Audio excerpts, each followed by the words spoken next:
Excuse me. Crazy weather conditions right now. I've got direct sunlight coming right in on me, but there's clouds all over the place. It's incredible humidity. It's a very humid morning on November 5th, 2022. About 8 or 9 o'clock in the morning, I guess. And was talking about VFR conditions, and it's very borderline. This jet that just took off, I'll be posting that video. I mean, like within 10 seconds maybe after he got off the ground, he disappeared into the clouds. So I'm looking at these conditions and I'm going to say it's not acceptable for VFR, really, because there's just too much overcast. There's too much of the ceiling. You could say that this is a ceiling. I'd say 80% coverage, 90% coverage, but then there's breaks in the clouds, breaks in the ceiling where you can see straight through to the blue sky.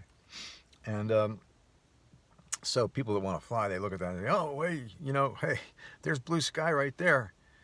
We can do VFR today. And then, but like right next to it, there'd be this huge, humongous black cloud. I mean, it's just stuff that's coming in off the Atlantic Ocean here, it looks like to me. It's all the wind is out of the southeast. And even though they didn't forecast any rain,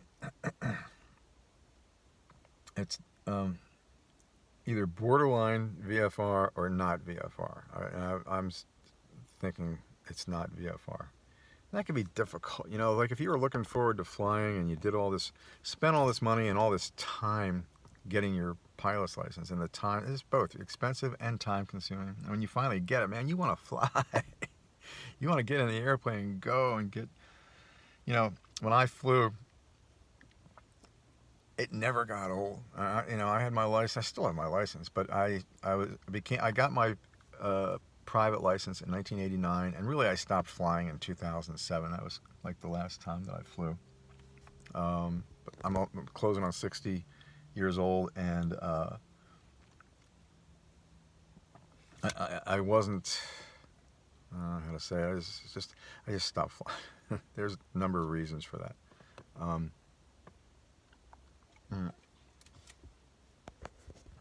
Take my sunglasses off my head. Looks goofy, doesn't it? Anyway.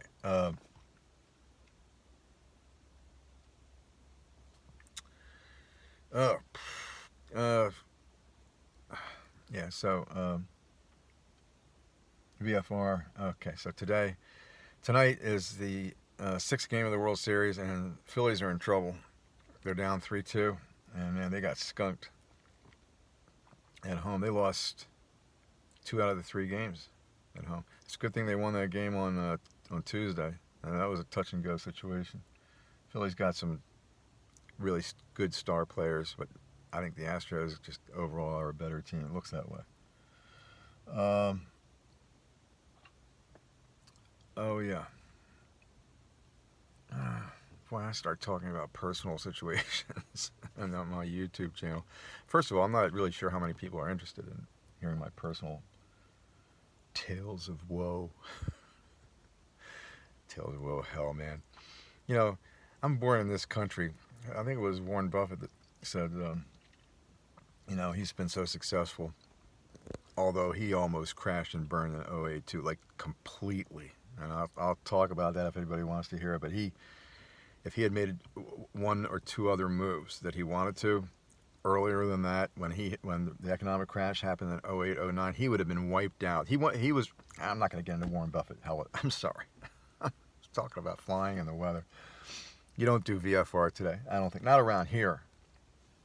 I don't know what it's like 10 miles west in any point of the compass. I don't know what it's like, but I can tell you I wouldn't be flying to the southeast with all this weather coming from that direction.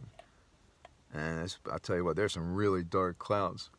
And, some virga, which is Latin for veil. There's some, the clouds get really dark. They get heavy and laden with moisture, and it starts coming down. And you're not allowed to fly anywhere near that if you're VFR.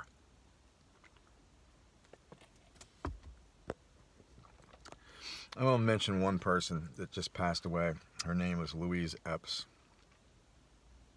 And she is the mother of the person I referred to a number of times as me being disillusioned about for a long time, too. That's a hard thing to own up to and to admit to yourself about, that you've been wrong about somebody for a very long time. Louise Epps was this person's mother, and I never got along with her. It was always like going to be confrontational, and whether it was with me or somebody else, I don't know. A lot of times with the person that I had the association with for a long time, but anyway, mismanaged. I don't want to get too blunt or flagrant about describing the whole situation, because it's just not worthwhile. It's not worth your time, and it's definitely not worth my time. So, but she did pass away. A pretty amazing legacy with that family. Her husband, Bill Epps Sr., he was the patent attorney on the Benfield process, I think it is. Fascinating guy. Really, just a fascinating guy. And I met him a couple of times, and we actually went out to dinner with him once, and he told me some just fascinating stories about his career. Careers can be so wonderful, especially if, you end up getting wealthy with your career of choice. That's even better. Like a rock star, I'm going to say 999 out of 1,000 rock star wannabes, one of them makes it and the others crash and burn. But it still could be an interesting story, and this guy's story is amazing. It's the Benfield process, if you want to look it up, and he was the patent attorney, although he was also a chemist. He got his undergraduate degree in chemistry, and then he went to law school, so he became a patent attorney with chemistry expertise and applications. Why am I mentioning this? I got involved in this family 23 years ago, and it has been a rocky ride, let me tell you. It's hard to believe when I go over some of the things that happened in my mind. Just like, really? Did that really happen? Did that really happen? And I should have dissociated myself a long time ago from the family, but there were other priorities that I had. And but it was a mistake. It's a mistake staying involved with this situation. It's a tough mistake to own up to. But this guy, I have no problems knowing him. I'm privileged. I feel privileged and honored to know this guy. And again, he was the husband. He was the father of the person I was associated with for 23 years. So I'm not saying goodbye to Louise Epps. I'm not even saying it was good to know you. I'm saying your husband was a wonderful guy, honorable man, and wow, did he support that family. He put all of them through college, and put one guy I know that put him through 2 master's degrees. Hey, Dad, can I have another, 80 grand, 90 grand to get another master's degree? Sure, son, here you go. Okay.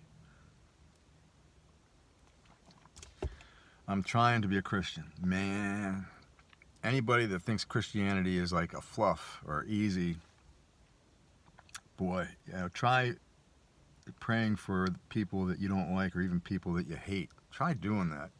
It's, what do you call that? It's counterintuitive, obviously, but it hurts. It can be damaging. I want good things to happen to this awful person. Really?